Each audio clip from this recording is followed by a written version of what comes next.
श्री हरि। आज हम आपके लिए लेकर आए हैं चैत्र मास की एक अत्यंत पावन और पुण्यदायक एकादशी कामदा एकादशी की कथा और इससे जुड़े शुभ योग की संपूर्ण जानकारी। कहते हैं कि कामदा एकादशी का व्रत रखने से व्यक्ति के सारे पाप नष्ट हो जाते हैं और मन की हर इच्छा पूरी होती हैं। इस कथा को श्रद्धा से सुने और इस व्रत का पुण्य लाभ प्राप्त करें। कामदा एकादशी का व्रत इस वर्ष 8 अप्रैल 2025 मंगलवार को रखा जाएगा। इस बार एकादशी पर दो अत्यंत शुभ योग बन रहे हैं, रवि योग और सर्वार्थ सिद्ध योग। मुहूर्त इस प्रकार है। एकादशी तिथि प्रारंभ होगी 7 अप्रैल रात 8 बजे से। एकादशी तिथि समाप्त होगी 8 अप्रैल रात 10:55 तक। पूजा का श्रेष्ठ समय सुबह 6:03 से 7:55 तक। ब्रह्म मुहूर्त रहेगा 4:32 से 5:18 तक। इन शुभ योगों में यदि श्रद्धा और विधि पूर्वक भगवान विष्णु की पूजा की जाए तो जीवन के हर कष्ट से मुक्ति मिल सकती है। एक समय की बात है, धर्मराज युधिष्ठिर ने भगवान श्री कृष्ण से पूछा, हे केशव, कृपया मुझे चैत्र शुक्ल एकादशी का महत्व और इसकी व्रत विधि बताइए। भगवान श्री कृष्ण ने मुस्कुराते हुए कहा, हे राजन, इस एकादशी को कामदा एकादशी कहते हैं। यह व्रत मनुष्य को हर प्रकार के पाप से मुक्त कर देता है। इस व्रत की कथा कुछ इस प्रकार है।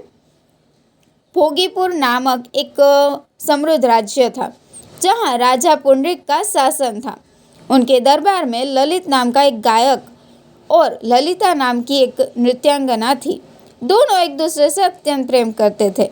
एक दिन ललित राजा की सभा में गायन कर रहा था, लेकिन जैसे ही उसकी नज़र ललिता पर पड़ी वह अपनी लय और सुर भूल गया। राजा के यह अपमानजनक लगा और उन्होंने ललित को श्राप दे दिया। वह एक राक्षस में परिवर्तित हो गया। उसका शरीर 8 योजन बड़ा हो गया। वह जंगलों में भटकने लगा। ललिता अपने पति की इस अवस्था को देखकर हर दिन दुखी रहती। वह उसके पीछे पीछे जंगलों में भटकती। एक दिन वह विंध्याचल पर्वत पहुंची, जहां महान तपस्वी श्रृंगी ऋषि का आश्रम था। ललिता रोते हुए उनके चरणों में गिरी और अपना दुख सुनाया। ऋषि बोले, बेटी, तुम कामदा एकादशी का व्रत रखो, भगवान विष्णु की पूजा करो और व्रत का पुण्य अपने पति को दान कर दो। वह इस श्राप से मुक्त हो जाएगा। ललिता ने वैसा ही किया। उसने विधि पूर्वक व्रत रखा, भगवान विष्णु की पूजा की और व्रत के पारण समय अपने पुण्य पति को अर्पित कर दिए। तुरंत ही ललिता का पति ललित राक्षस योनि से मुक्त हो गया। वह फिर से मानव बन गया और दोनों खुशी खुशी जीवन व्यतीत करने लगे। अंततः वे दोनों पुण्यात्मा स्वर्ग लोक को प्राप्त हुए। कामदा एकादशी का व्रत रखने की विधि सरल है, लेकिन भावपूर्ण होनी चाहिए।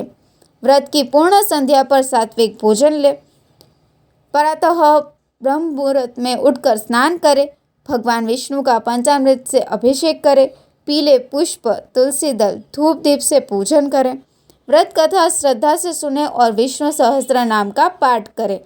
अगले दिन द्वादशी तिथि को व्रत का पारण करें। इस वर्ष पारण का समय 9 अप्रैल को प्रातः 6:03 से पहले कर लेना उचित रहेगा। कामदा एकादशी हमें यह सिखाती है कि प्रेम, भक्ति और संकल्प से कोई भी बंधन तोड़ा जा सकता है। भगवान विष्णु की कृपा से जीवन के सारे दोष समाप्त हो सकते हैं। इसीलिए आइए इस पावन अवसर पर श्रद्धा से व्रत रखें, कथा सुने और पुण्य अर्जित करें। जय श्री हरि। धन्यवाद।